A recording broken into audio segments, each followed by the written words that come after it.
साथ बदलते भारत की शान।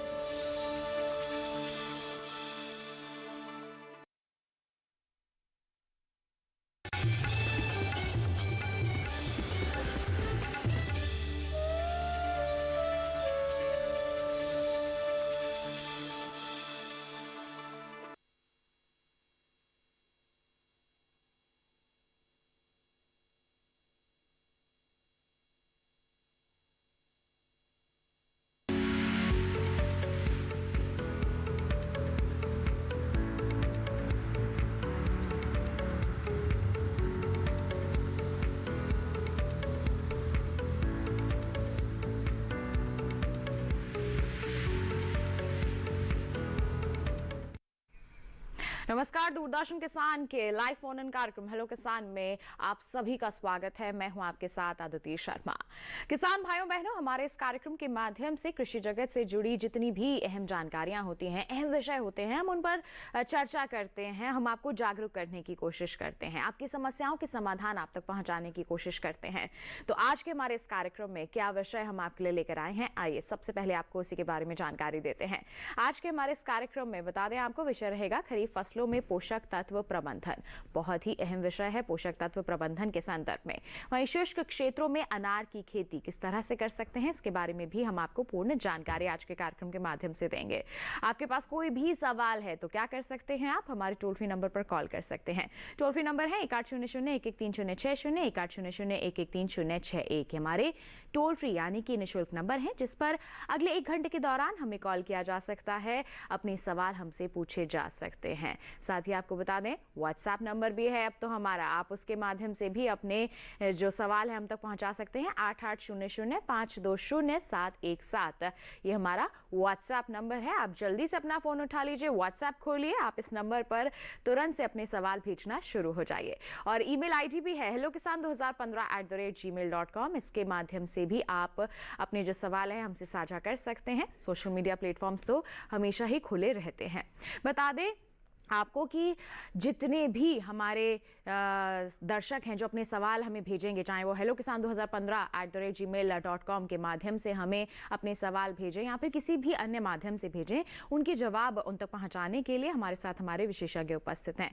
आइए आपको बता दें हमारे साथ कौन उपस्थित हैं। हमारे साथ डॉक्टर टीकम सिंह जी यहाँ पर स्टूडियो में मौजूद हैं, जो प्रधान वैज्ञानिक हैं सस्य विज्ञान संभाग, आईआईटी पूसा, नई दिल्ली में।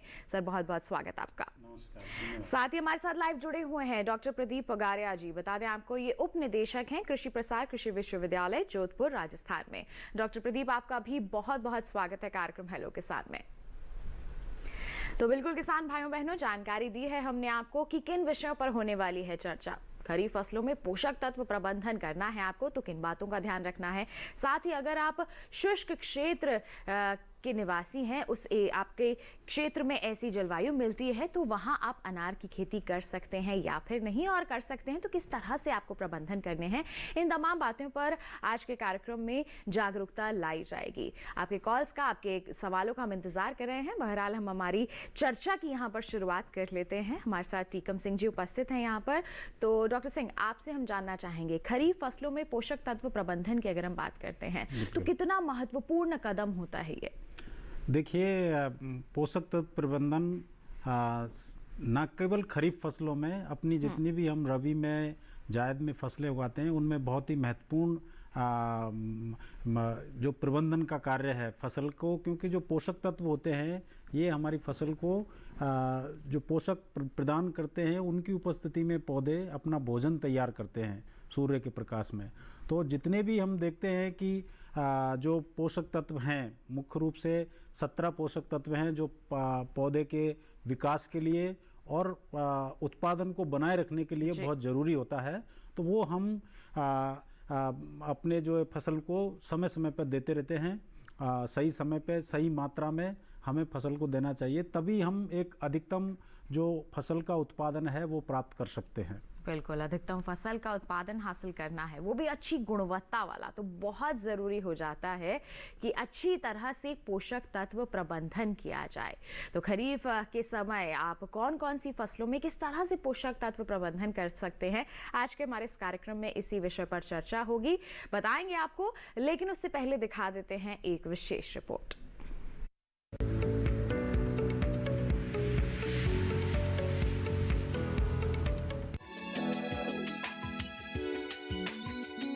खरीफ फसलों की अच्छी पैदावार लेने के लिए फसल में पोषक तत्व प्रबंधन करना जरूरी है।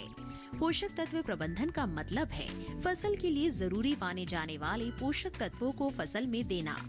पौधों की अच्छी बढ़वार के लिए मुख्य रूप से 17 पोषक तत्वों की जरूरत होती है। पौधों की जरूरत के हिसाब से पोषण तत्वों को मोटे तौर पर 2 हिस्सों में बांटा जा सकता है। पहला मुख्य पोषक तत्व और दूसरा सूक्ष्म पोषक तत्व। मुख्य पोषक तत्वों में carbon, hydrogen, nitrogen, phosphorus, potash, calcium, magnesium और सल्फर आते हैं। इसमें आयरन, जिंक, मैग्नीज, बोरॉन, तांबा और कोबाल्ट आते हैं। खरीफ फसलों की खेती बरसात पर आधारित होती है और कम बरसात वाले इलाकों में मुख्य रूप से ज्वार, बाजरा और मक्का के साथ ही दलहनी और तिलहनी फसलों की खेती की जाती है। इन सभी फसलों से ज्यादा पैदावार लेने के लिए पोषक तत्वों को फसल में सही समय और सही अनुपात में देना बहुत जरूरी है। पोषक तत्वों का उपयोग हमेशा फसल की किस्म, जमीन के प्रकार, जमीन में नमी की उपलब्धता और जमीन की उर्वरता को ध्यान में रखकर ही करें। तिलहनी फसलों को ज्यादा नाइट्रोजन की जरूरत होती है, जबकि दलहनी फसलों को नाइट्रोजन कम और फास्फोरस की जरूरत ज्यादा होती है। जबकि दलहनी फसलों को नाइट्रोजन कम और फास्फोरस की जरूरत ज्यादा होती है। इसके लिए आप नजदीकी कृषि विज्ञान केंद्र से भी मदद ले सकते हैं।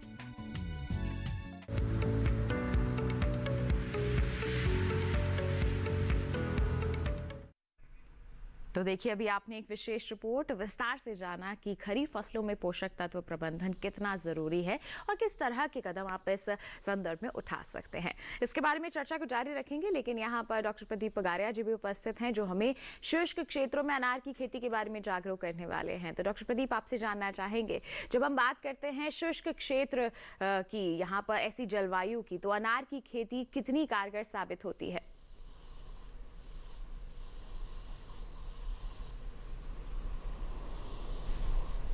हेलो जहाँ तक अनार की बात है शुष्क क्षेत्रों में, तो शुष्क अनार एक बहुवर्षीय पौधा है और खासकर ये झाड़ीनुमा पौधा है और एक बार अगर इसको लगाते हैं तो 15 वर्ष तक ये फल देता है। और अनार की जो किस्में हैं, खासकर अनार की जो किस्में हैं, जो सबसे बढ़िया किस्म शुष्क क्षेत्र के लिए है भगवा सिंदूरी किस्म है, जो कि शुष्क क्षेत्र के लिए सबसे बढ़िया है। उसके साथ ही अगर अनार की और किस्म की बात की जाए तो गणेश है, सुपर भगवा है, सोलापुर लाल है। ये जो नवीन किस्में हैं जिनसे लेके आमदनी अच्छी तरह से आप किसान भाई अपनी आमदनी बढ़ा सकता है जी। अनार के अगर पौधा का रोपण किया जाए तो अगस्त महीना उसका सबसे अच्छा महीना रहता है जिसमें अपन पौधे का रोपण कर सकते हैं। अनार की जो अगर दूरी की बात की जाए तो 3 बाई 3 मीटर से लेकर 5 बाई 5 मीटर जलवायु और परिस्थिति और मिट्टी की संरचना के हिसाब से पौधे लगा सकते हैं। बिल्कुल, तो अगस्त का महीना जैसे कि आपने कहा कि बिल्कुल उपयुक्त रहता है शुष्क जलवायु वाले क्षेत्र में हमारे किसान जो है अनार की खेती कर सकते हैं। बिल्कुल, किस तरह के यहाँ पर प्रबंधन करने हैं डॉक्टर पगारिया, आपसे जानेंगे हम विस्तार से कि अगस्त के महीने में अगर हमारे किसानों को अनार की रोपाई करनी है तो तैयारियां क्या क्या करनी है, इसके बारे में विस्तार से आपसे जानकारी लेंगे। लेकिन उससे पहले एक रिपोर्ट है हमारी, उस पर नजर डाल लेते हैं।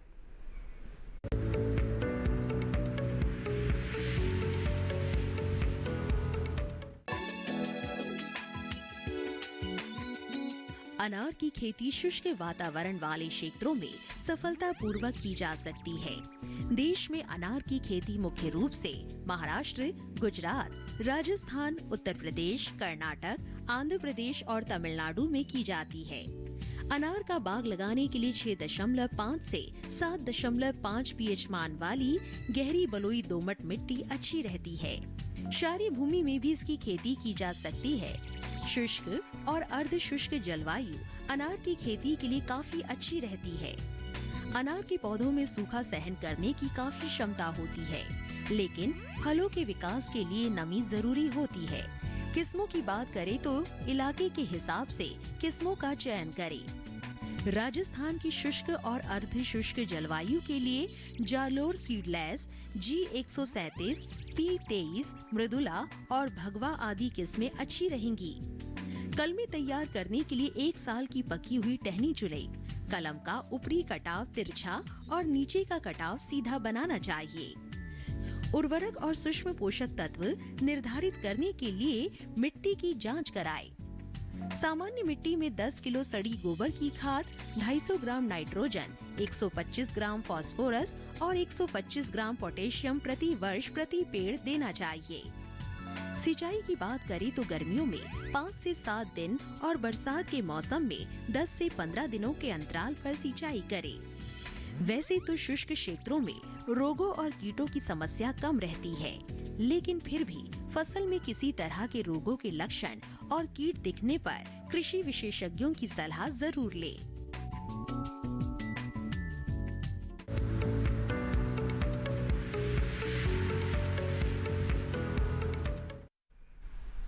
तो अभी आपने देखी एक विशेष रिपोर्ट, जाना अनार की खेती के संदर्भ में कुछ खास बातों के बारे में। इस पर चर्चा जारी रखेंगे, लेकिन सवालों का आने की शुरुआत यहां पर हो चुकी है। सिलसिला जो है वो शुरू हो चुका है। व्हाट्सएप पर एक सवाल हमारे पास आ गया है मंगल धाकड़ जी का, और ये भेजा है जिला उज्जैन मध्य प्रदेश से। बता दें आपको, इन्होंने सवाल किया है कि सोयाबीन में पोषक तत्व प्रबंधन किस प्रकार कर सकते हैं। तो डॉक्टर सिंह क्या कहेंगे? बिल्कुल, सोयाबीन की जो फसल होती है वो दलहन और तिलहन दोनों के रूप में उगाई जाती है। तो इसके अंदर जो नाइट्रोजन की जो नत्रजन की जो आवश्यकता है वो कम होती है। नत्रजन की मात्रा हमें करीब 25 से 30 किलोग्राम बुवाई के समय, और फास्फोरस की मात्रा 50 से 60 किलोग्राम और पोटास की मात्रा 40 से 50 किलोग्राम प्रति हेक्टर के हिसाब से जो नत्रजन की है और फास्फोरस की और पोटास की तीनों की मात्रा है ये बुवाई के समय हमें देनी चाहिए। और चूंकि ये तिलहनी फसल भी है तो इनके अंदर सल्फर की भी आवश्यकता पड़ती है। तो जिन किसान भाइयों की ज़मीन अगर सल्फर की कमी है तो गंधक जिसको बोलते हैं उसकी अगर कमी है तो किसान भाई 20 से 25 केजी जो सल्फर होता है, गंधक होता है, वो डाल सकते हैं। इसके लिए किसान भाई जो सिंगल सुपर फॉस्फेट आता है, क्योंकि ये दलहन भी है और तिलहन भी है, तो करीब 300 से 400 किलोग्राम सिंगल सुपर फॉस्फेट हमें बुवाई के समय अगर खेत में डालेंगे तो हमारी जो सोयाबीन की फसल है वो बहुत अच्छी होगी, उत्पादन भी अच्छा होगा। इस तरह से हम सोयाबीन में पोषक तत्व प्रबंधन कर सकते हैं। बिल्कुल, तो इस तरह से सोयाबीन में पोषक तत्व प्रबंधन मंगल धाकड़ जी किया जा सकता है। ये आप कदम उठा सकते हैं, पोषक तत्वों को अपने खेत में इस्तेमाल कर सकते हैं। बढ़ते हैं आगे, कॉलर जुड़ गए हमारे साथ नंदस्वरूप मिश्रा जी बाराबंकी उत्तर प्रदेश से। आइए जानते हैं उनका सवाल क्या है। हेलो हेलो हेलो जी, नमस्कार नंदस्वरूप जी, पूछिए अपना सवाल। हमारे पोषक तत्व होते हैं वो सब होते हैं, इसी तरह में क्या मुझे बड़ी फसल हमारी है जिन्हें हमें पोषक मतलब इसके प्रकार से कर सकता है कि सुपाया होता है घास होती है और कितने लाइन चाहिए तो इसका हमें खाद देनी चाहिए खड़ी फसल। खड़ी फसल में कौन कौन से पोषक तत्व यहाँ पर देने हाँ, चाहिए? नंदस्वरूप मिश्रा जी, आपने जो सवाल किया है वो है, आप धान की फसल विशेषकर लगा रहे हैं, तो धान में पोषक तत्व प्रबंधन की जहाँ हम बात करते हैं तो धान में जो आजकल संकर किस्में भी हैं और संकुल किस्में भी हैं, तो उसके हिसाब से अगर संकर किस्म लगाई है आपने तो उसमें 140 से 150 किलोग्राम नत्रजन आपको देनी है, और फास्फोरस की मात्रा करीब 60 से 70 किलोग्राम, पोटास की मात्रा भी करीब 50 से 60 किलोग्राम रखना है। और चूंकि धान के अंदर हम देखते हैं कि दूसरे जो पोषक तत्व हैं, सूक्ष्म पोषक तत्व हैं जिसमें जस्ता है और लोहा तत्व है, इसकी कमी पाई जाती है। तो अगर इनकी कमी के लक्षण मिलते हैं तो हमें इन पोषक तत्वों का भी हमें प्रयोग करना चाहिए। जैसे अगर आपकी फसल में, धान की फसल में अगर लोहा तत्व की कमी है तो आप 1% उसमें जो फेरस सल्फेट इसका जो फर्टिलाइज़र है उसका पर्णीय छिड़काव कर सकते हैं। इसी प्रकार अगर जस्ते की कमी है तो जस्ते का 0.5% आप जिंक सल्फेट और 0.25% आपका बुझा हुआ चूने का पानी मिला करके उसका स्प्रे कर सकते हैं। और नत्रजन की जो मात्रा है हमें जो धान के अंदर देनी है, क्योंकि फास्फोरस और पोटास तो हमें बुआई के समय जब हम खेत को तैयार करते हैं उसी समय पूरी दे देनी चाहिए, लेकिन नत्रजन की 3 भागों में हमें बांट करके उसको देना चाहिए। तो पहला जो तीसरा हिस्सा है नत्रजन का वो बुआई के समय, और उसके बाद में 30 दिन बाद हमें दूसरा, और उसके 30 दिन बाद तीसरा, यानी जब हमारी 60 दिन की फसल हो जाएगी तब हमें अंतिम जो है 60-65 दिन की होने पे तीसरा जो हमारी जो नत्रजन की डोज है वो हमें देनी चाहिए। बिल्कुल। और ध्यान रखें कि हमारी जब हम ये फर्टिलाइजर हम दें, खासकर नत्रजन हमारी जमीन, वैसे तो जो धान लगाते हैं उसमें पानी रहता है, लेकिन कभी ऐसा होता है कि वर्षा आधारित जो फसलें होती हैं उनमें पानी ना, नमी ना होने की वजह से, और कभी किसान डाल दें तो वो नुकसान होने की संभावना ज्यादा रहती है। तो नमी का पूरा ध्यान रखें, तब इनकी फर्टिलाइजर को डालें। तो देखिए धान में किस तरह से करना है पोषक तत्व प्रबंधन, आपने विस्तार से जान लिया। बढ़ते हैं आगे, एक और कॉलर हमारे साथ यहाँ पर जुड़े हुए हैं, आइए उनका क्या सवाल है जान लेते हैं हम। नमस्ते मैम, मेरा नाम नीतीश मिश्रा, मैं नरसिंहपुर मध्य प्रदेश से बात कर रहा हूँ। जी नीतीश जी बताएं। अपने खेत में अनार लगाया हुआ है, भगवा वैरायटी है, उसमें सफेद मक्खी की समस्या काफी आती है। सफेद मक्खी के कारण उसके पत्ते ऊपर साइड मुड़ जाती हैं, तो सफेद मक्खी का किस प्रकार से नियंत्रित करें? बिल्कुल, डॉक्टर प्रदीप पगारिया क्या कहेंगे, सफेद मक्खी की समस्या आ रही है अनार की फसल में। अनार में जब फूल आने शुरू होंगे उस समय सफेद मक्खी का हो सकता है कि उस समय सफेद मक्खी आए, तो उसके लिए जो नीम आधारित इंसेक्टिसाइड है, कीटनाशी है, उसका प्रयोग किसान भाई करें, तो उसके लिए ज्यादा से ज्यादा वातावरण भी शुद्ध रहेगा और आने वाले जो नेचुरल फार्मिंग और इस तरह से जो चल रहा है अभी माननीय भारत सरकार का, उस पर भी ज्यादा ध्यान केंद्रित होगा। और नीम आधारित कीटनाशी का अगर प्रयोग करते हैं तो अपन मक्खी को नियंत्रित कर सकते हैं। बिल्कुल, तो देखिए किस तरह से आपको नियंत्रण करना है हमारे विशेषज्ञ ने बता दिया है। इसी के साथ बढ़ते हैं आगे, और हमारे पास यहाँ पर व्हाट्सएप के कुछ सवाल भी आ गए हैं, और एक सवाल भेजा है हमें केतन जी ने, और इनका सवाल है हाई डेंसिटी प्लांटिंग किया जा सकता है क्या अनार की खेती में, क्या कहेंगे डॉक्टर प्रदीप? अनार को अपन हाई डेंसिटी अगर लगाना है तो 3x3 जो मीटर है उस पे अनार को अपन लगा सकते हैं। हाई डेंसिटी अनार को 3x3 पे, और जिसमें लगभग 1 हेक्टर में 1000 के आसपास पौधे आएंगे, और उसको लेके और अपन उसमें पोषक तत्व का और पानी का प्रबंधन जो है वो अच्छी तरह से करें, ताकि उसमें जो उत्पादन है वो आशातीत उत्पादन अपन को मिल सके। बिल्कुल, तो कैसे कर सकते हैं आप केतन जी, आपने अभी जान लिया। इसी के साथ बता दें आपको, ऐसे ही सवालों के जवाब हम आप तक पहुंचाते रहेंगे, आपको जागरूक करते रहेंगे, लेकिन फिलहाल रुक रहे हैं एक छोटे से ब्रेक के लिए। कहीं मत जाइए, देखते रहिए हमारा लाइव फोन इन कार्यक्रम हेलो किसान, और बने रहिए दूरदर्शन किसान पर।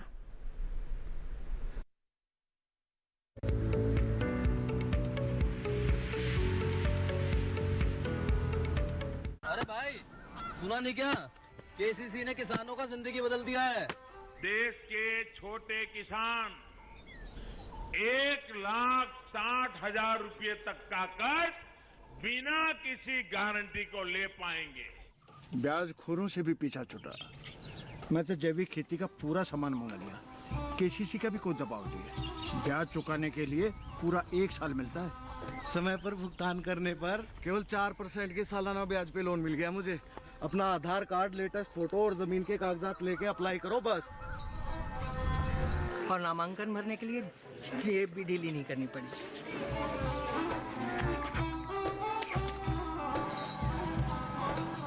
चाचा, उधार चुकाने के 24 घंटे के बाद उतने ही पैसे वापस निकाल सकते हैं। केसीसी ने किसानों की जिंदगी वाकई बदल दी है। तो आप भी किसान क्रेडिट कार्ड अपनाएं और सहजता से ऋण पाएं।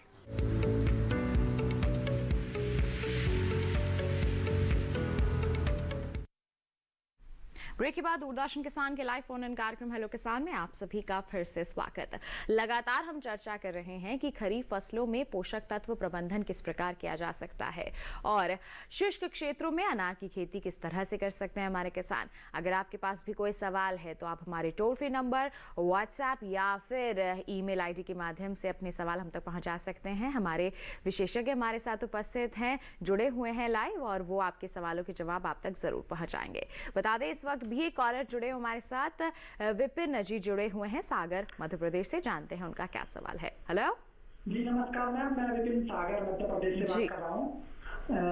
मेरा सवाल था सोयाबीन के बारे में जी। मैं ये जानना चाह रहा था कि सोयाबीन में नैनो यूरिया का कैसे यूज करना है और उसके लिए हमें कब कितने समय की अवस्था पे यूज करें और कैसे करना चाहिए, थोड़ा सा तरीका भी बताएं। और हमने मिश्रित खेती की है, पूसा और हर सोला भी उसी में हुई है जी।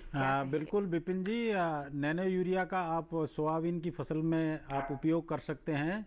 जो इसकी सिफारिश के अनुसार जो इसकी मात्रा है, नैनो यूरिया को आपको सोयाबीन की फसल में जब फलियां बनने वाली हों, फूल आने से पहले, उस समय आप इसका एक स्प्रे कर सकते हैं, जिसमें 2 ml 2 मिलीलीटर प्रति लीटर के हिसाब से आप नैनो यूरिया का स्प्रे कर सकते हैं सोयाबीन की फसल में।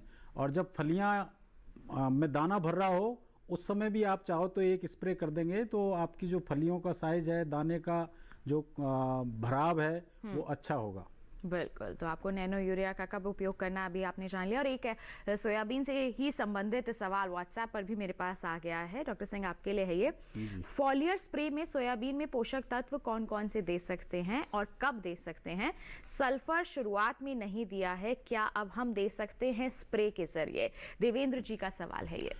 बिल्कुल। फॉलियर स्प्रे में जैसे मैंने बताया कि कुछ पोषक तत्वों की कमी हो जाती है, तो जैसे सल्फर की अगर कमी है तो सल्फर का आप भुरकाव कर सकते हैं। सल्फर का पाउडर आता है, वो उसका भुरकाव करने से सल्फर की कमी दूर हो सकती है। इसी के साथ में आप जो गंधक का अम्ल होता है वो उसको तो नहीं कर सकते क्योंकि वो हानिकारक होता है, लेकिन जो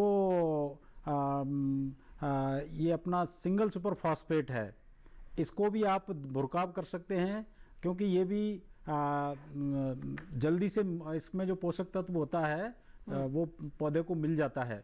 इसके अलावा हम सोयाबीन में बात करते हैं, अगर उसकी गुणवत्ता, दाने की गुणवत्ता बढ़ानी है तो 2% DAP का स्प्रे कर सकते हैं जब फलियां भर रही होती हैं उस समय। और नैनो यूरिया का हमने चर्चा की, उसका स्प्रे भी हम कर सकते हैं। बिल्कुल। तो इस प्रकार हम सोयाबीन में इनका पोषक तत्वों का प्रबंधन कर सकते हैं। और देवेंद्र जी, आपको आपके सवाल का जवाब यहाँ मिल गया है। बढ़ते हैं आगे। नईमुद्दीन जी हमारे साथ जुड़ गए हैं उत्तर प्रदेश से फोन लाइन पर। आइए जान लेते हैं उनका सवाल क्या है। हेलो, नमस्कार मैम। नमस्कार, स्वागत आपका कार्यक्रम में। पूछिए अपना सवाल। जी, निवेदन ये है मैम कि क्या कोई ऐसा तरीका है वर्मी कंपोस्ट या ऑर्गेनिक कंपोस्ट या प्राकृतिक तरीके से, क्या किसान ऐसी खाद बना सकता है जिसमें सारे 17 पोषक तत्वों की पूर्ति हो जाए फसलों में और अलग से उसे कोई वहन न करना पड़े खर्चा? बिल्कुल नईमुद्दीन जी, जो भी पौधे जो जमीन से लेते हैं, 17 पोषक तत्व उसकी अपनी पूरी जीवन प्रक्रिया को पूरा करने के लिए चाहिए होते हैं। तो जो 17 पोषक तत्व हैं वो फसल के जो अवशेष हैं उनके अंदर रहते हैं।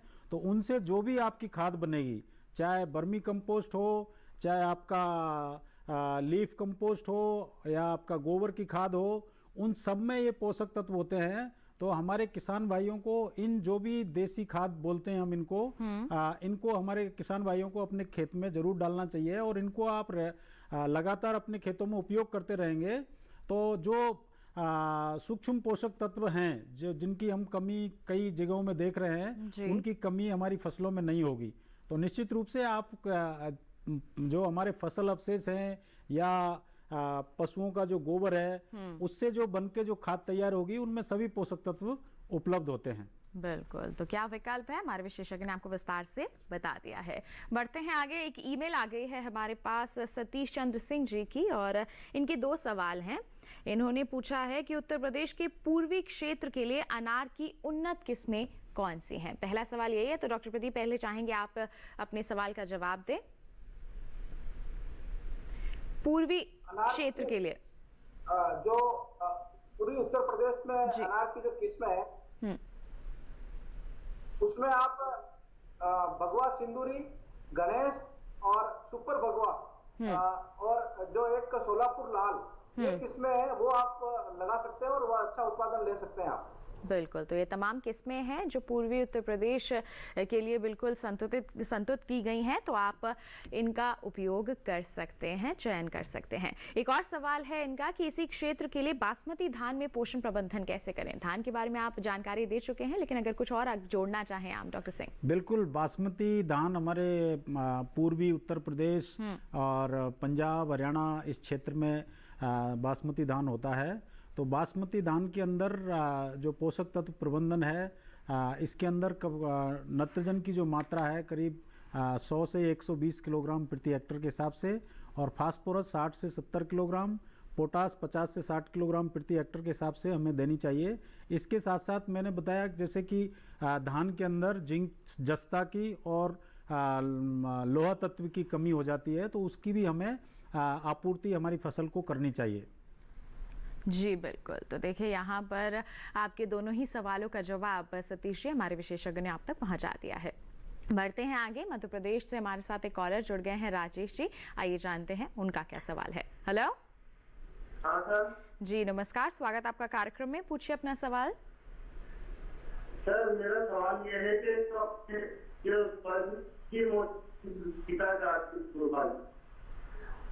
किस चीज की समस्या है?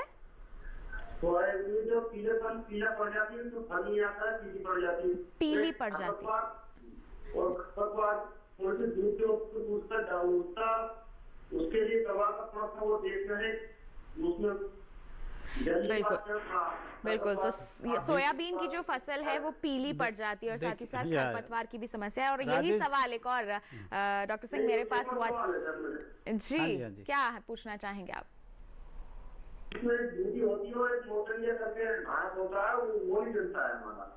अच्छा, बताएं। हाँ जी राजेश जी, आपके दो सवाल हैं। एक तो खरपतवार नियंत्रण से संबंधित है, जिसमें आप मोथा और एक और घास की जिस बात कर रहे हैं। तो सोयाबीन की फसल में जो खरपतवार नियंत्रण की जब हम बात करते हैं, तो इसमें पहले हमें लगता है, किसान भाई को लगता है कि उसके खेत में मोथा की और दूसरे जो खरपतवार हैं उनकी बहुत समस्या होती है। तो बुवाई के पश्चात, जस्ट बुवाई के तुरंत बाद हमें प्री इमरजेंस जो नींदनाशी दवाई है उनका प्रयोग करना चाहिए, जिसमें आपके पेंडिमिथिलिन है, लासो है, ये हर्बिसाइड है, इनका हमें प्रयोग करना चाहिए। और इसके बाद में जब अगर बाद में भी अगर ये खरपतवार आती है, तो इसके सोयाबीन के लिए बहुत ही अच्छी हर्बिसाइड है इमीजाथाफर, उसका हमें उपयोग करना चाहिए।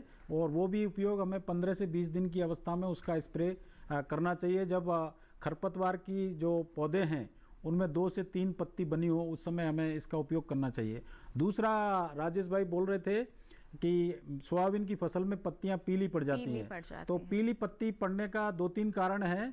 पहला कारण तो है कि कहीं अगर बारिश के समय में कहीं ज़्यादा पानी भराव हो जाता है, तो ज़्यादा नमी होने की वजह से भी पत्तियां पीली पड़ जाती हैं। तो ऐसी स्थिति है तो पूरा जल निकास ठीक से करें।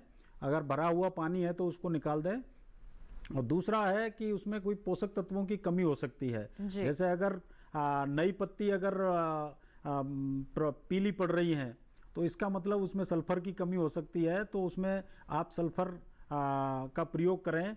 हाँ, और दूसरा, अगर नीचे की पत्तियां हैं तो नत्रजन का कमी का हो सकता है, लेकिन नीचे की नहीं आती। जनरली ऊपर की पत्तियां जो नई कॉपल पत्तियां होती हैं वो पीली पड़ती हैं, तो उसमें हमें सल्फर का उपयोग करना चाहिए। बिल्कुल, तो क्या करना है आपको राजेश जी? आपके दोनों सवालों का जवाब आपको मिल गया है। और ऐसा ही एक सवाल शुभम पटेल जी ने भी हमें भेजा था मध्य प्रदेश खेड़ा से, और इनका भी यही सवाल था कि सोयाबीन में खरपतवार नाशक कब तक सक्रिय हो जाता है, उसके बाद पानी कब दे सकते हैं? इसके बारे में भी आप थोड़ी जानकारी दे दें, फिर हमारे कॉलर जुड़े हैं उनका रुख करेंगे। बिल्कुल, सोयाबीन की फसल में जैसा हमने बताया कि सक्रिय नाशी जो अपना नींदनाशी जो दवाइयाँ हैं, खरपतवार नाशी जो दवाइयाँ हैं, वो हमें पहले 15 से 20 दिन में उपयोग कर लेनी चाहिए। उसके 7 दिन बाद आप उसमें पानी दे सकते हैं, और दूसरी प्रक्रिया, दूसरी जो सस्य क्रिया हैं उनकी शुरुआत कर सकते हैं। बिल्कुल, तो शुभम जी आपको भी यहाँ पर जानकारी दे दी गई है। बढ़ते हैं आगे। राम प्रसाद जी हमारे साथ फोन लाइन पर जुड़ गए हैं, आइए उनका सवाल क्या है जान लेते हैं। हेलो जी नमस्कार, स्वागत आपका कार्यक्रम में। आप अपना सवाल पूछें।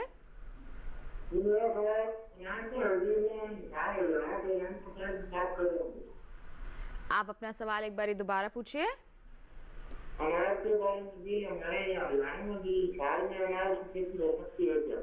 अनार की खेती जी बिल्कुल, तो अनार की खेती हिसार हरियाणा में क्या संभव है, और अगर है तो किस तरह से शुरुआत की जा सकती है, क्या कहेंगे डॉक्टर प्रदीप पगारिया? हिसार हरियाणा में जहाँ पे शुष्क क्षेत्र है वहाँ पे संभव है, और जहाँ जल भराव की स्थिति है वहाँ पे इसमें दिक्कत रहती है। तो मेरा यही सलाह रहेगी कि जहाँ पे भी आपके शुष्क क्षेत्र और जल भराव न हो वहाँ पे अनार की खेती अच्छी हो सकती है, और अगस्त माह में आप इसका रोपण कर सकते हैं।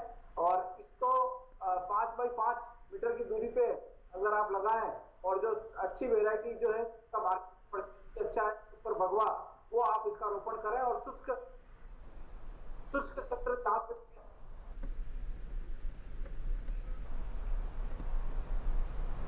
जी बिल्कुल, तो यहाँ पर अगर शुष्क इलाका है आपका, क्षेत्र है आपका, तो आप ज़रूर इसकी खेती कर सकते हैं। जैसे हमारे विशेषज्ञ ने शुरुआत में ही जिक्र किया था कि अगस्त का महीना बिल्कुल सही रहता है इसकी रोपाई के लिए, तो आप शुरुआत छोटे स्तर पर कर सकते हैं। अगर उसमें आपको सफलता मिलती है तो धीरे धीरे आप उसका विस्तार कर सकते हैं और अपनी आमदनी को भी बढ़ा सकते हैं।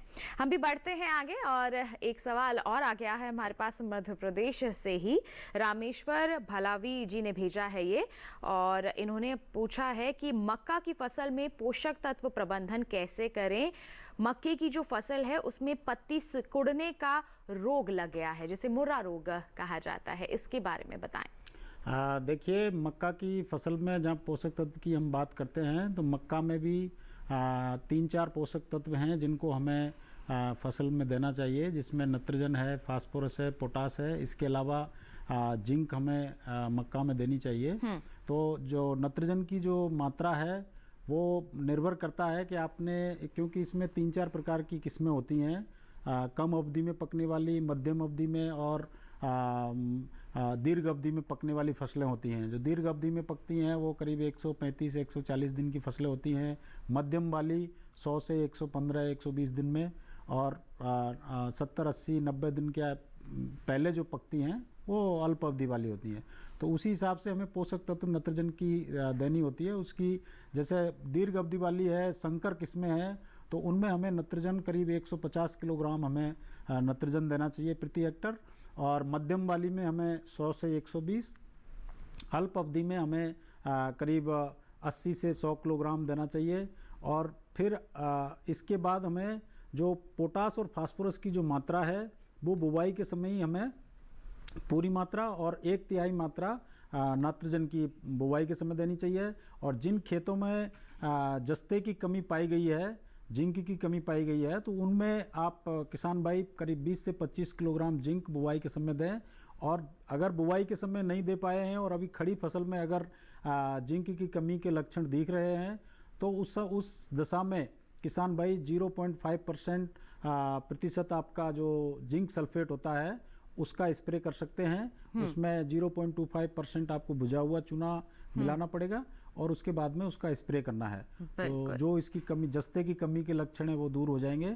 उसके बाद में जो हमारी जो 2/3 शेष नाइट्रोजन है उसका किसान भाई जब निहाई स्टेज होती है उस समय करीब 40-45 दिन की फसल होती है, उस समय 1/3 मात्रा नाइट्रोजन की दें। और ध्यान रखें कि नाइट्रोजन की जो शेष मात्रा दें उस समय ज़मीन में नमी होनी चाहिए।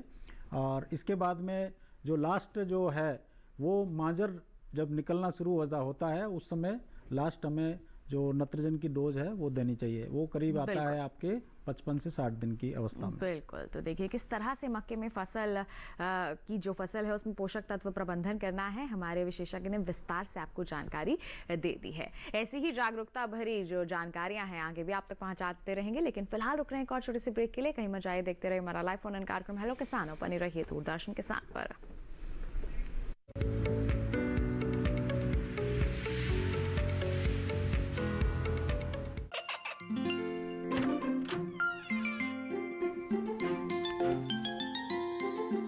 ये क्या हो रहा है? काशवी, इतने कम मार्क्स? काशू, बेटा पढ़ा करो, पढ़ोगी नहीं तो आगे कैसे बढ़ोगी? मम्मा मैं भी तो आपसे यही कहना चाहती हूँ, पढ़ा करो। आप पढ़ोगे नहीं तो आगे कैसे बढ़ोगे? मतलब? वो देखो। सिर्फ बैक पर छपा ऑर्गेनिक नहीं, ऑर्गेनिक का निशान पहचानिए। पीजीएस ऑर्गेनिक का ये लोगो उन किसानों की पहचान है जो आज भी परंपरागत विधि से रसायन मुक्त खेती कर आपके लिए शुद्ध फसल उपजा रहे हैं। अब समझे मम्मा, अगर मैं प्योर ऑर्गेनिक फूड नहीं खाऊंगी तो अच्छे मार्क्स कहाँ से लाऊंगी? अच्छा बच्चों। जैविक खेती की इस मुहिम को आगे बढ़ाइए, शुद्ध ऑर्गेनिक अपनाइए।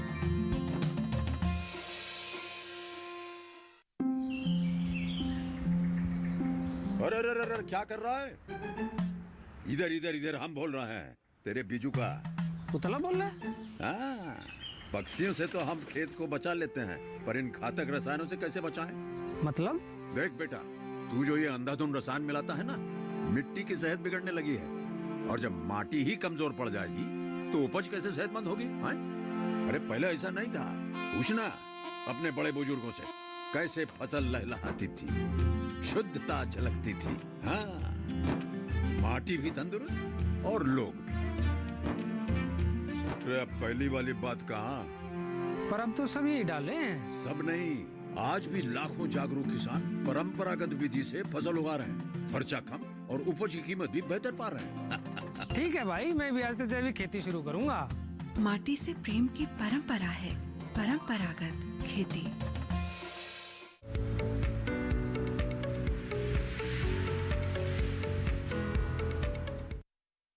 ब्रेक के बाद हमारे लाइव फोन इन कार्यक्रम हेलो किसान में आप सभी का फिर से स्वागत है। आज हम चर्चा कर रहे हैं कि खरीफ फसलों में पोषक तत्व प्रबंधन आप किस प्रकार से कर सकते हैं और साथ ही शुष्क क्षेत्रों में अनार की खेती किस प्रकार की जा सकती है। कोई सवाल है आपके पास तो ईमेल कीजिए, हमें टोल फ्री नंबर पर कॉल कीजिए या फिर व्हाट्सएप के माध्यम से भी आप अपने सवाल हम तक पहुंचा सकते हैं। हमारे विशेषज्ञ जुड़े हुए हैं हमारे साथ, जो आपके सवालों के जवाब आप तक जरूर पहुंचाएंगे। और इस वक्त भी बता दें आपको, हमारे साथ मध्य प्रदेश के इंदौर से शुभम जी फोन लाइन पर जुड़े हुए हैं। हेलो हेलो हेलो, नमस्कार, स्वागत आपका कार्यक्रम में। पूछिए अपना सवाल। सर, मेरा सवाल है कि देखिए हमारी फसल आज सोयाबीन की 15 दिन की हो चुकी है जी। तो उसमें हम अभी खरपतवार नाशक डाल के आए हैं। तो अभी 10-15 मिनट बाद बारिश होगी वापस, तो उसका असर खत्म हो जाएगा या वो काम करेंगे? देखिए शुभम जी, अभी आपने खरपतवार नाशी डाला है और उसके 10-15 मिनट बाद ही बारिश हो गई है, तो उसका निश्चित रूप से उसका प्रभाव है वो पूरा प्रभाव, जो संपूर्ण प्रभाव है वो नहीं आएगा, क्योंकि इतनी कम अवधि में वो जो दवा नींदनाशी दवाई है वो पौधे के सिस्टम में नहीं गई है। तो आपको दोबारा स्प्रे करना पड़ेगा और एक कम से कम 2-3 घंटे का जो समय है वो पौधे को मिलना चाहिए, जिस समय बारिश ना हो। तो इस तरह का आप देखें, जब अगर लग रहा है कि बारिश होने वाली है तो इन दवाइयों का आप स्प्रे ना करें, और जब आपका मौसम खुल जाए, हवा नहीं चल रही हो, उस समय जो नींदनाशी का प्रयोग आप करें तो ज़्यादा बेहतर होगा। बिल्कुल, तो ये सलाह हमारे विशेषज्ञ ने आप तक पहुंचाई है। बढ़ते हैं आगे। डॉक्टर प्रदीप पगारिया का अब मैं यहाँ पर रुक करना चाहूंगी, आपसे जानना चाहूंगी, अगस्त के महीने में अगर रोपाई करनी है तो अभी से हमारे किसान किस तरह की तैयारियां कर ले अनार के बागों के लिए?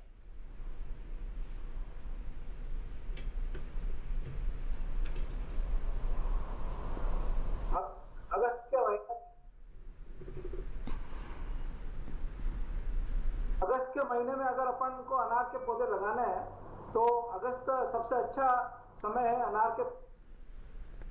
और जहाँ पे भी अनार की जो पौधे है और जहाँ से भी आप प्लांटिंग मटेरियल ले रहे हैं वो एक विश्वसनीय जगह हो, और वहाँ पे आप सबसे पहले इंश्योर करें कि जो भी प्लांटिंग मटेरियल अपने पास आ रहा है, जो भी पौध अपन ला रहे हैं, वो उसी किस्म की हो और प्रमाणित हो, तभी अपने को, क्योंकि अगर इसमें प्रमाणित नहीं हुई तो आने वाले समय में अनार का बगीचा, क्योंकि 15 साल तक चलता है, तो उसमें कुछ परेशानी आ सकती है। तो सबसे पहले अगस्त माह में अगर पौधे लगाने हैं तो अपन को सबसे पहले पौध जहाँ से प्लांटिंग मटेरियल ले रहे हैं उसकी प्रमाणिकता हो, और उसके बाद आप जो गड्ढे करके और उसके बाद आप जितनी दूरी के हिसाब से आप पौधे लेके और अपने प्लांटिंग मटेरियल को तैयार कर सकते हैं। और सबसे पहले अगर उसमें अपन देखते हैं तो जो देसी खाद है, जो FIM है उसका, और साथ ही जो रासायनिक जो मुख्य पोषक तत्व है नाइट्रोजन, फास्फोरस, पोटास और सूक्ष्म पोषक तत्व है उनको, और सबसे बड़ा जो दीमक का है उसको प्रकोप को देखते हुए कीटनाशी उसका प्रयोग करते हुए अपन को अनार के बगीचा अगस्त माह में अगर अपन लगा सकते हैं। बिल्कुल, तो इस तरह से आप बाग की तैयारी कर सकते हैं। अगस्त का महीना आएगा, अभी अगले महीने ही है, और आप उसमें रोपाई कर सकते हैं। तो पहले ये तैयारियां आप जरूर कर लें।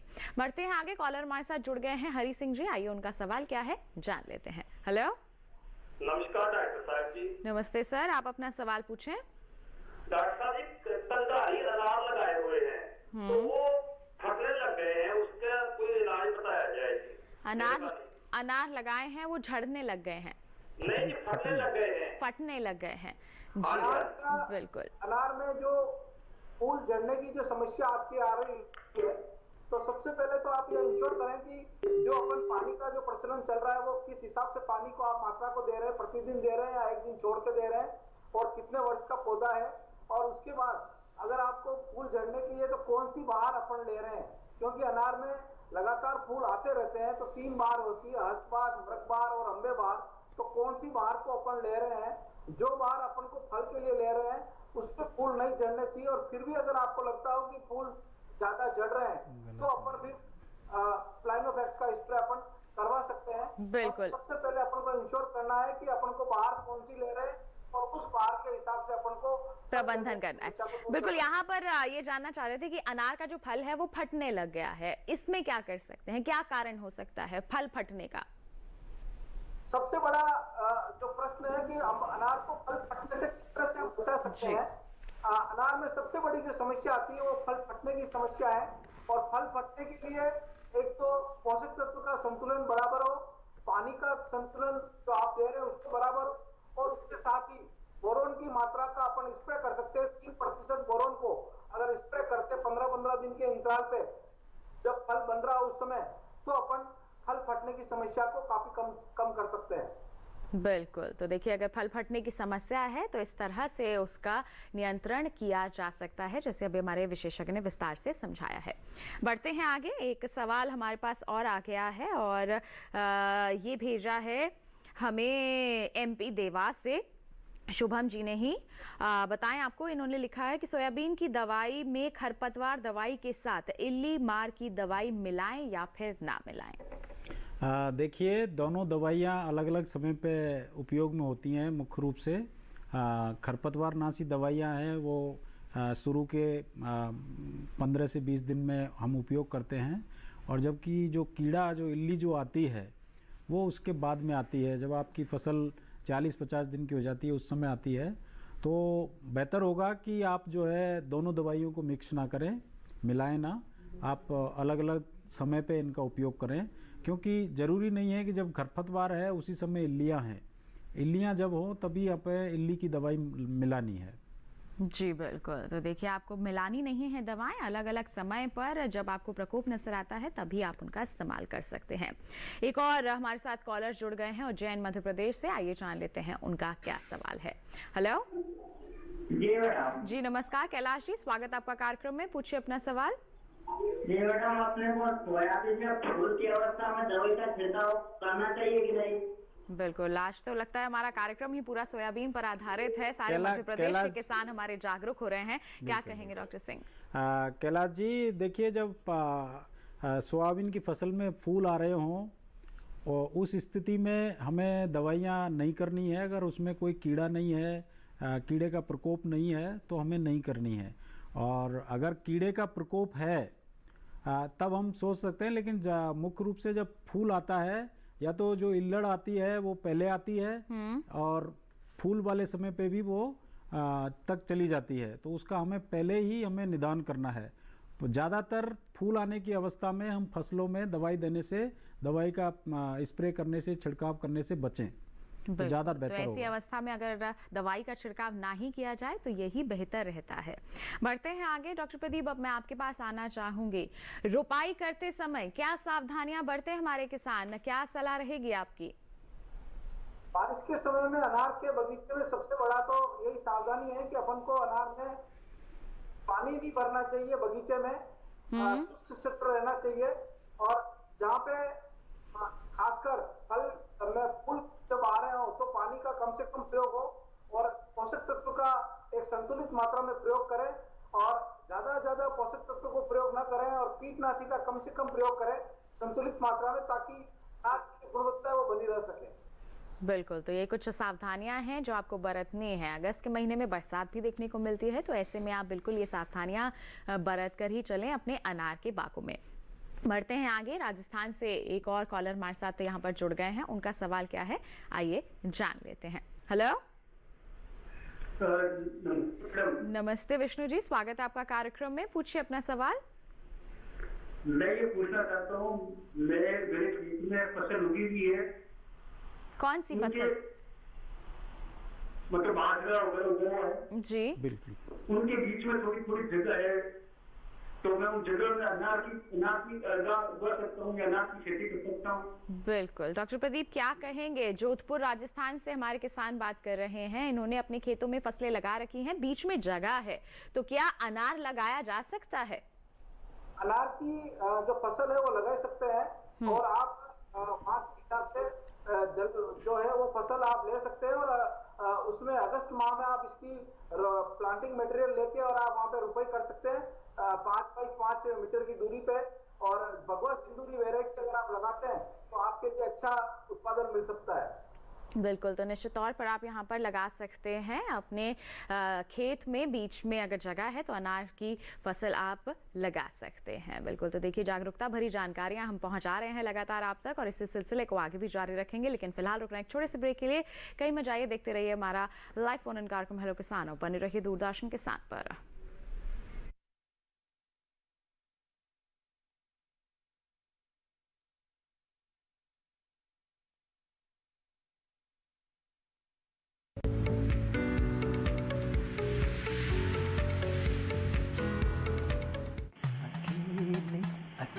अरे वाह भैया, अकेले अकेले। अरे तू भी ले, पर खाएगा कैसे? मैं ऑर्गेनिक खेती की बात कर रहा रे बेटे। अकेले अकेले खेती कब तक करेगा? मतलब गांव में 20-25 किसानों का समूह बना के पंजीकरण करवा ले, फिर सरकारी ट्रेनिंग भी मिलेगी और मुफ्त जैविक बीज खाद भी। फिर पीजीएस ऑर्गेनिक की सरकारी मोहर के साथ तेरी उपज आकर्षक पैक में पहुंचेगी बड़े बाजार तक। अच्छा? हाँ। अरे भाई कहाँ चल दिया? सबको साथ लाने, आमदनी बढ़ाने। तो किसान भाई समझ गए ना, साथ मिलकर ऑर्गेनिक खेती कीजिए, अपनी परंपरा को आगे बढ़ाइए, ज्यादा मुनाफा कमाइए। माटी से प्रेम की परंपरा है, परंपरागत खेती।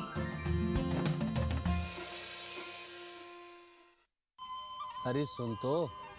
मुझे क्या सुनाना चाहते हो? जो सुनाओ मेरी सौतन को। किसको? अरे वही तुम्हारा मोबाइल फोन जिससे सुबह शाम दिन रात चिपके रहते थे और कहते थे किसान कॉल सेंटर से बातें हो रही हैं।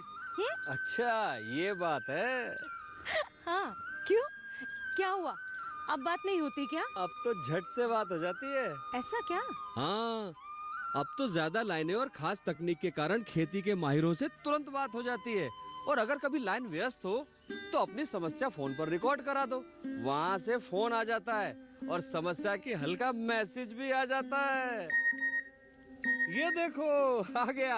अरे वाह, इसका मतलब इंतजार की घड़ी अब खत्म। हाँ। तभी मैं सोचूं कि आजकल मुझ पर इतना प्यार क्यों आ रहा है। कृषि संबंधी समस्याओं का अपनी भाषा में तुरंत हल पाने के लिए पूरे भारत में किसी भी फोन से हेल्पलाइन नंबर पर संपर्क करें। किसानों का दोस्त किसान कॉल सेंटर।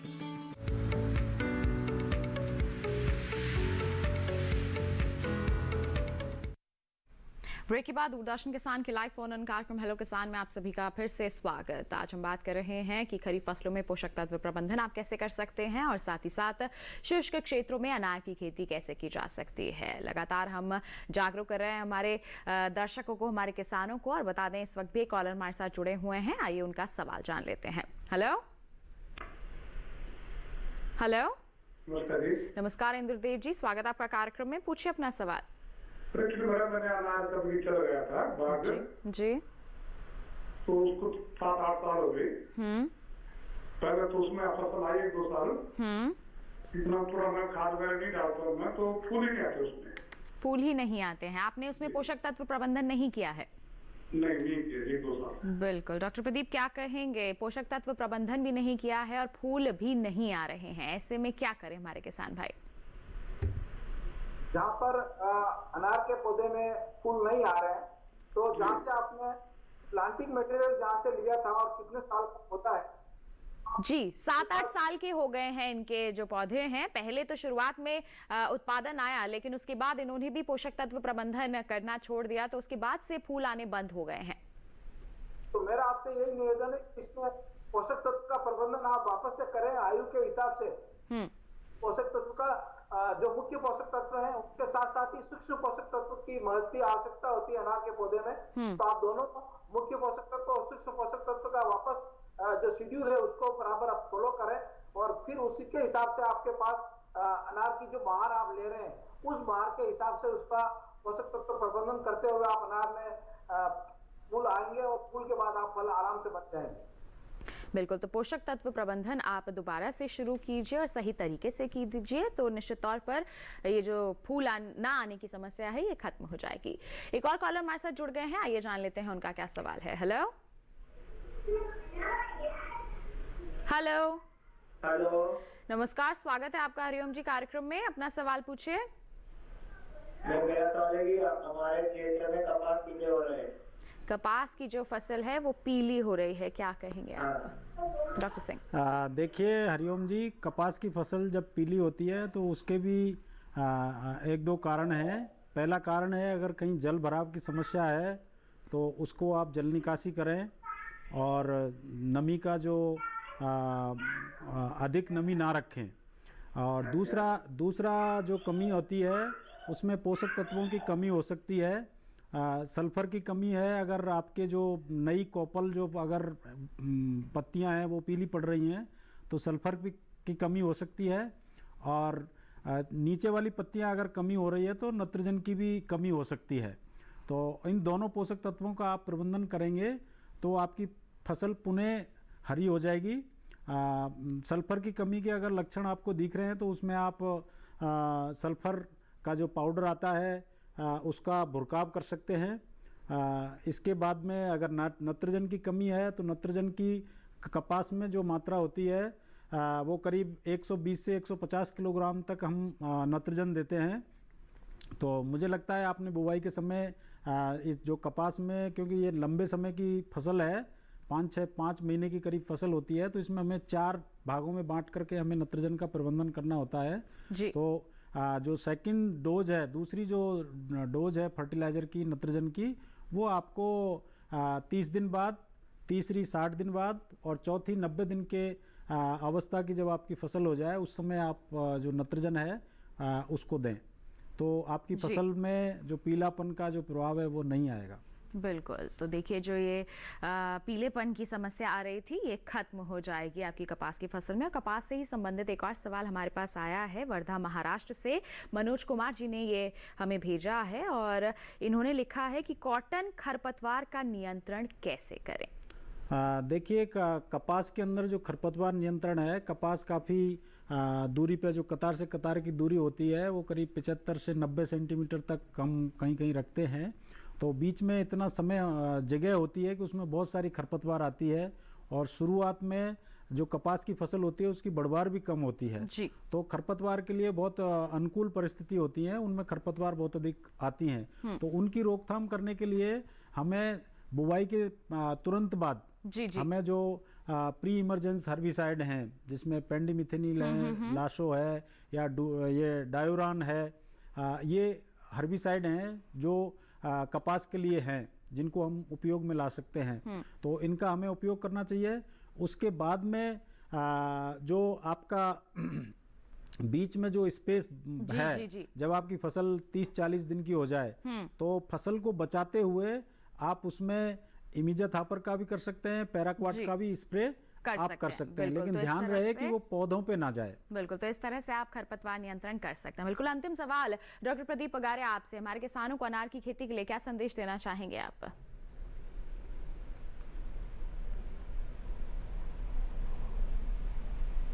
डॉक्टर पगारिया, जहाँ तक अनार बहुवर्षीय पौधा है और अगर इसको अच्छी तरह से अगर किया जाए तो ये अच्छा फल दे सकता है और अच्छा उत्पादन दे सकता है।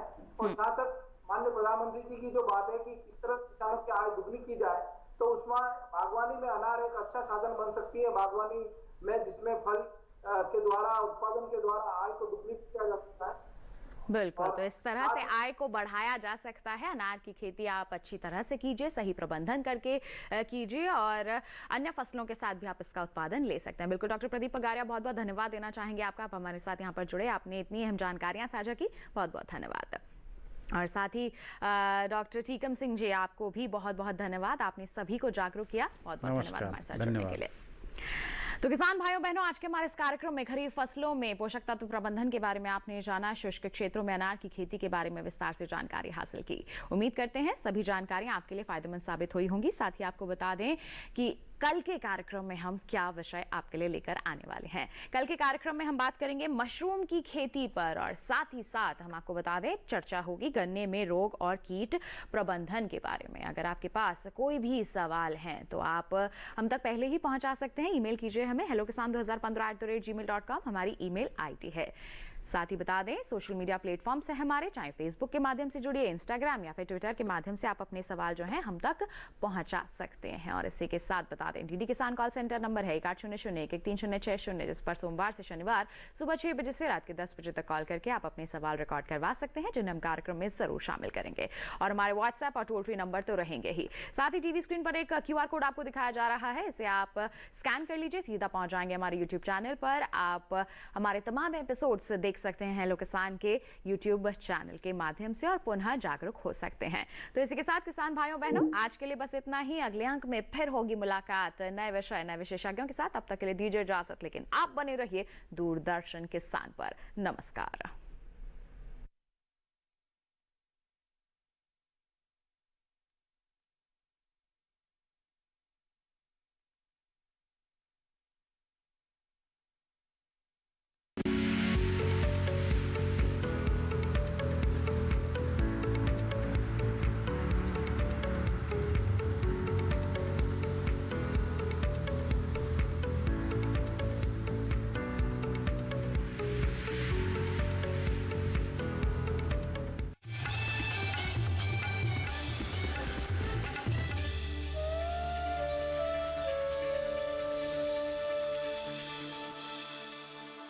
राजस्थान का सबसे ऊंचा पहाड़, जिस